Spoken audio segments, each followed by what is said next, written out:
ఆహా అమలుగా నీ హామీలిచ్చి అధికార పీఠం ఎక్కి తెట్టు చూపి తిరుగుతున్నాడు మన రేవంతన్న. నిగ్గదీస్తే బుద్ధులు తిరతాడు, దొరికినంత దోచేస్తాడు. కబ్జా కోరుల ధైర్యం వీడు, దొంగ దొరలంత దోస్తీ చేస్తాడు. మన రేవంతన్న భూములన్నీ అమ్ముతున్నాడు. రుణమాఫీ జరగలేదు, పింఛన్లు పెరగలేదు, పంగనామాలు పెట్టేందుకు సిద్ధమాయే రేవంతన్న.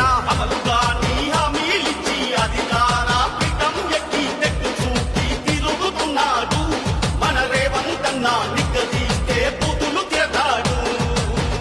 100 రోజులు దాటిపాయే, గ్యారంటీలు గాయాబాయే, దోపిడి ఇంకా పెరిగిపోయింది. గతం కన్నా రాష్ట్రం హీనమయ్యింది. నాటి నుండి నేటి వరకు పేదల బతుకు మారలేదు. మేలుకోరా తమ్మి ఇప్పుడైనా. నా దొంగలతో చేతులు పెడతాడో, మర్యాద లేనివాడు, అందరినీ తిట్టేటోడు, దోపిడి రాజ్యం తెస్తాడు ఈ నోటుకు ఓటు కేటుగాడు. అవినీతి రాజ్యం మళ్ళీ కాంగ్రెస్ వల్లే సత్యం. మన వంతుగా చెయ్యిని